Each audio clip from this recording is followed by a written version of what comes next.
What's up, guys? I'm Brian here for thelines.com.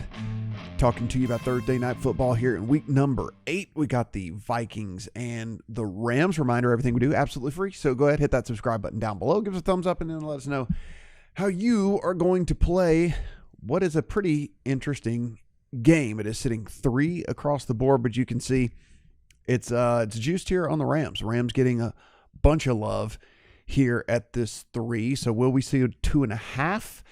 Maybe, but if you don't want to wait on the 2.5 to pop, you can see one of our partners here at Bet365. Just click on there to get an account. But Bet365, you can see you can get the 2.5 on the Vikings at -118. So pretty cheap, actually. You've seen, right? Juice 2.5s, 120, 122, sometimes as high as 125. Something like that. So you can actually go get off of that 3 if you want to for 118 over there at Bet365 on the over-under sitting about 48.5 right now. As we record this, y'all can keep the total, man. These Thursday night games with the total, short weeks, all the different things, tons of variables going into this one. So yeah, y'all can have that one. I'm not interested in that at all. Take a look here at the injury report. So this is starting linebacker right here for the Vikings, Blake Cashman. He is out. Outside of that, this is a backup corner.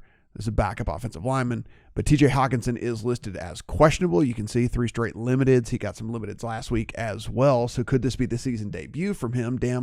Dan Graziano over at ESPN. It sounds as if there's a decent chance Vikings tight end TJ Hawkinson could make his season debut Thursday night against the Rams.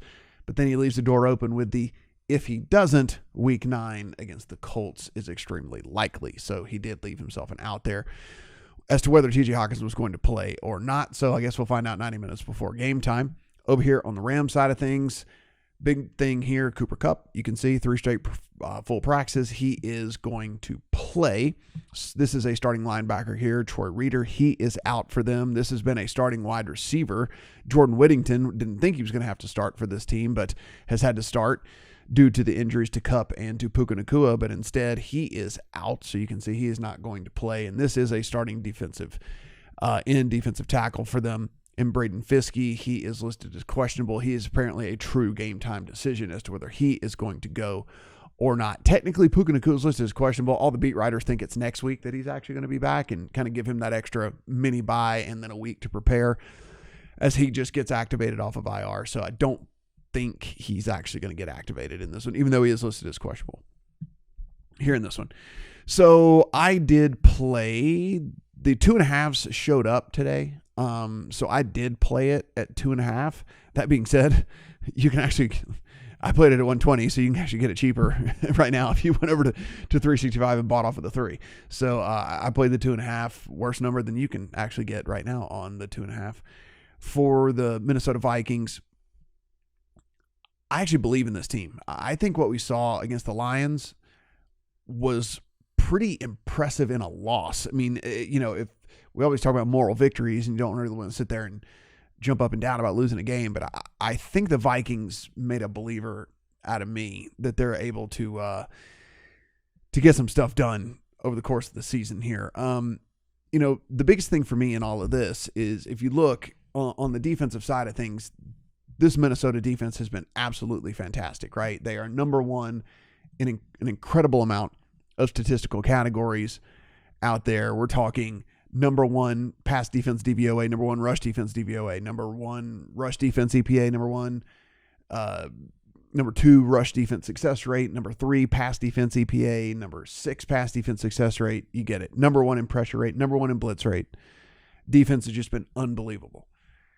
Offense has been good. Hasn't been knock your socks off good, but it's been good as well. The thing about the Rams is this team is just incredibly mediocre.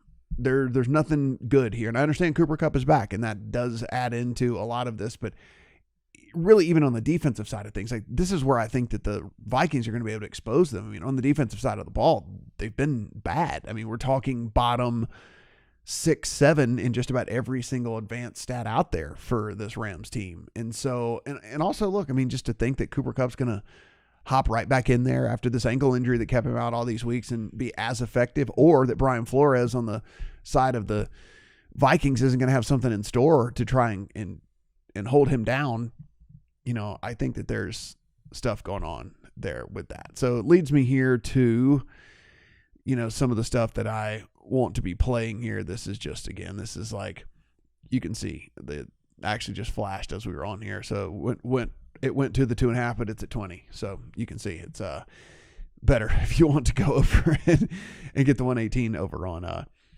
over Bet365. If you don't believe me and if you don't like what I have to say about this game, Eli has an article up where he actually gives you the side for the Rams. I disagree with Eli, but you can go in if you want to see what he has to say about the Rams. This article is available over there on the site.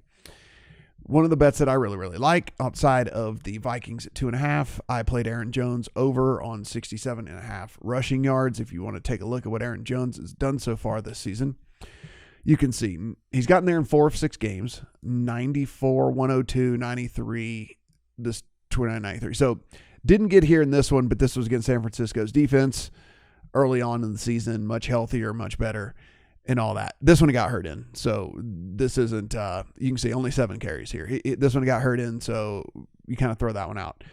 So one game that he was healthy and played all the snaps, he didn't get to the 67.5, and actually he crushed the 67.5 in the 5 games that he got full snaps. So really like him here on the over. Well, it also plays into that is, again, just this Rams team, like I said, on the defensive side of the ball has been a wreck. And if you look at their rush defense in particular, 28th in EPA allowed per play. They are 26th DVOA against the run, 28th success rate against the run. Just a lot of stuff where I think that this Minnesota team can have a lot of success running the ball. I mean, this offensive line for Minnesota has actually been very good.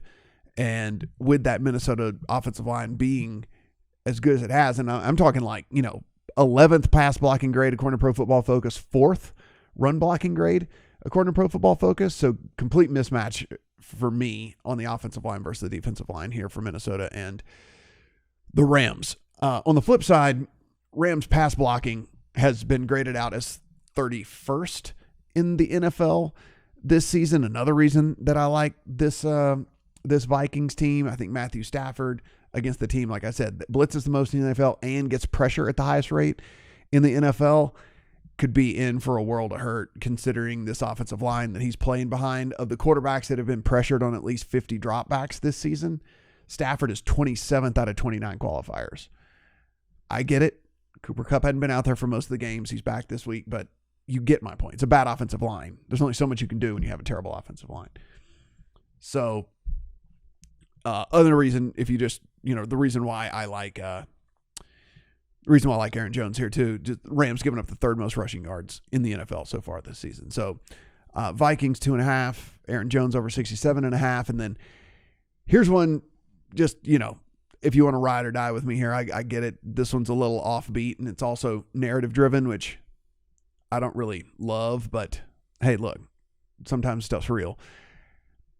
I'm looking maybe here on the receiving side at Tutu Atwell at over 36.5. And reason being is I think Brian Flores is going to not let Cooper Kupp beat him. And now that might be me reading a little too far into this. And I also wonder, coming off of injury with trade rumors surrounding him as well, if he might not be on some sort of snap count. Now, I realize I'm stretching. This is like all just me. There's nothing to back this up, right? This is just a feeling that I have. But, again, coming off injury, trade rumors abound.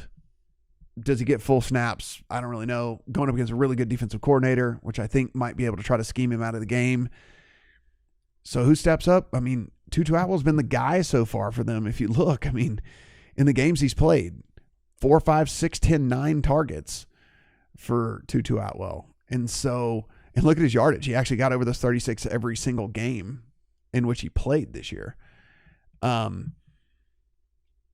So I'm kind of, and if you look, he did play some out of the slot, which I know that's where Cooper Kupp plays, but he played far more snaps out wide, actually, than he played out of the slot. So, there's room for him, too, especially with Whittington being out.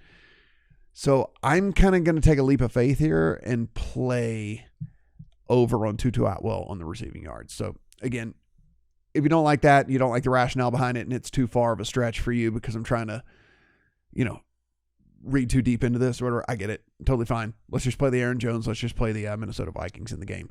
But I'm also going to have me a Tutu Atwell ticket in there on the over. I think the Rams might be trailing in this game, so I think Tutu Atwell gets a couple of extra looks maybe in this one. And then also, like I said, a couple of extra looks maybe because Cooper Kupp gets bottled up. But again, everything we do, guys, absolutely free. Also, if you want to discuss what's going on in the NFL, this is the Discord. That's free too, that button right there. So go ahead, join, talk NFL and all the sports actually all year long over there and see what the smart people have to say. Maybe you'll put a different bet in your account with it as well. Please hit that subscribe button. Again, everything we do, absolutely free. Let us know in the comment section how you playing this thing and what's going on with you there. Good luck on all your Thursday Night Football bets.